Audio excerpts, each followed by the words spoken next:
What's up guys, back in another Konosuba video. In today's video we are going to talk about the casual Mitsurugi and casual Leah. First things first, before I get into it, really funny thing I noticed while I think I was looking at the art like a couple days ago, but in the background this outfit right here for some reason looks really similar to Meliodas' outfit from Seven Deadly Sins, which I think is funny because there hasn't been a Konosuba or 77 Deadly Sins collab in either game, even though they tend to be in like every collab ever. Every time I've opened the App Store for whatever reason or just looked at collabs in general, I swear there's always a game collab with Konosuba and there's always a game with Grand Cross. And they've had similar collabs. Grand Cross has had Shield Hero and ReZero, just like Konosuba. But Grand Cross has also had a couple collabs that obviously Konosuba hasn't. But it's weird to think about how we haven't gotten a collab with either game yet. Grand Cross doesn't have Konosuba characters and Fantastic Days doesn't have Grand Cross characters. Kind of weird. Maybe we'll get one on the JP version at some point, or maybe Grand Cross will get Konosuba characters. We'll have to see, but it is pretty funny how it's like almost a one-to-one. I think Meliodas doesn't have those like gold bars on it. But anyway, let's get into the actual characters, and of course at the end I'll tell you if she should summon or not. So first up, Casual Leah is a wind unit. She is the first counter buff unit and the first elemental buffer. So counter buff pretty much, I don't know the percentages on these by the way. You're gonna have to ask someone who's more into the calcs in the data of the game, but I'm pretty sure elemental buff is slightly worse than red shred, but don't quote me on it. But anyway, counter buff, pretty much what you do is it activates, and every time you're hit by an attack you counter attack it. I think it is just like a normal basic. I don't know if festival characters will counter attack with a elemental attack or not, or if it'll just be basic elementalist damage. I'd have to check. If I end up pulling Leah off like a ticket or something, I'll have to test that, or if you know in the comments, let me know of course. But pretty self-explanatory. You get hit, you hit him back. Then the elemental buff is pretty much like red shred, but for you it just does how much it does more damage depending on what element you are, obviously. So Casual Leah is going to buff wind, so all your wind attacks will do more damage. So if you want the max damage, you're gonna have to, let's say, lower the enemy's defense, red shred them, elemental buff, attack up, hit them with your unit. You know, they have two different types of buffs. The enemies has two different kind of debuffs. Boom, big damage. Pretty self-explanatory. Other than that, that's pretty much the gist of both of those. Let's go over her skills and percentages, I guess, at this point. So she has a 6% attack EX skill, a 126 elementalist physical damage attack.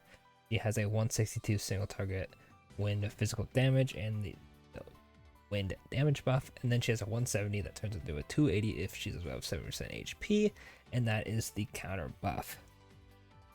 Other than that, it's just normal Leah shenanigans, nothing too crazy.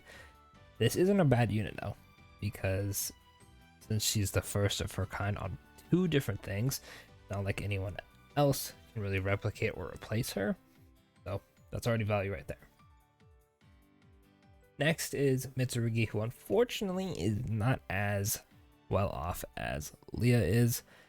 It is unfortunate, but I mean, hey, it is what it is. At least he's not terrible. So of course, just like Leah, he is not limited. For some reason, I don't know why, we aren't going to get a Mitsurugi for a while. The only other Mitsurugi on JP that I know of, unless I just missed someone somehow, but I double checked, is a water Mitsurugi who comes out, I believe, a banner or two after Forbidden Aqua.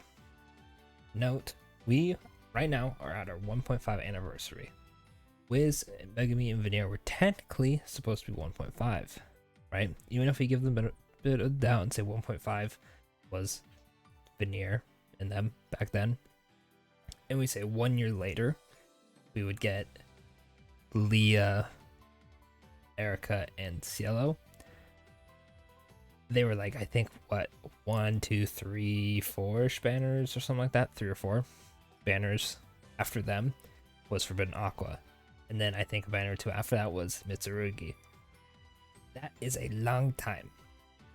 long time. And if we just go based off of if Leah and them are just 1 year from now, and they are like dead on 2.5, Mitsurugi is gonna be gone even longer, because that is the next one. Unless we get like a global first or something, or like holidays are weird and we end up getting a Mitsurugi sooner than we should. This will be the last Mitsurugi for a while. Good thing he's kinda useful. I'll get into my explanation after. So Mitsurugi, same, cut from the same cloth as Leah. His EX skill is 6% attack, physical attacks. He has the 126 elementalist basic, and then he has a 171 single target earth physical damage and party debuff block for 10 seconds. Already pretty good, because debuff block when it's needed is really good.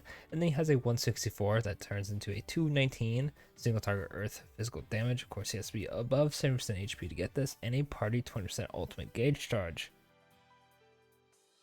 Now, this is where you're gonna have to hear me out on this. If the boss doesn't debuff block, he has a dead skill. If, you know, I guess there's never a time where your 20% ultimate gauge charge is bad. However, Mitsurugi's ults are damage, less damage and heal, and then thunder. You wouldn't really use, electric. You wouldn't really use electric damage on an earth team.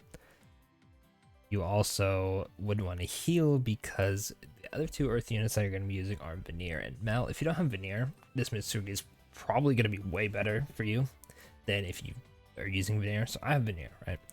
So Veneer doesn't heal, so Mitsurugi's ult isn't really helping him, it's just helping Melissa, and I'd rather focus on making Veneer do more damage or keeping him around longer. The ultimate gauge charge is nice, I guess, just by itself, but his ult isn't as crazy. And if the enemy doesn't have a debuff that you're blocking, it's kind of just like a dead skill and an ultimate that's just going to be doing neutral damage, because elementalist. You can see where he's not like the greatest, but when he's needed, I'm sure he can just go crazy. And if you don't have Veneer, he's just really good, right? That's something that talks about party debuff. Party debuff block units is when there's no debuff, they lose value insanely. But other than that, Mitsurugi's pretty decent and Leah's pretty good. Almost said Ninja Chris. When Festival Chris comes out, I'm sure, you'll have Red Red Cosma, this Leah, and Chris, and they'll go crazy. However, the banner after this should be Overlord, and the banner after that should be Overlord Part 2, and the banner after that should be Christmas with the Legendary Chris, and the banner after that's going to be Christmas Part 2, which is 4 limited banners, 1 which has the best character in the game, and the other one, other 2, that have, the best dark and light unit at this moment. So unfortunately for Leah, there's a little bit of better things to summon on, plus you could just pull Leah on any of those banners I just mentioned. If for some reason Overlord is changed and it's not after this banner and Chris gets pushed back, I'll revisit this video and be like, okay, maybe you can throw a multi or 2 at it. But as it stands, you should not summon save your quartz, especially until the end of this banner, so we can see what's coming next. Of course, they're going to hide it from us, so that's why I'm assuming it's still Overlord. But other than that, that'll pretty much be it for the video. Don't forget to like and subscribe for more Konosuba content, as always, and we'll catch y'all in the next Konosuba video. Thanks for watching.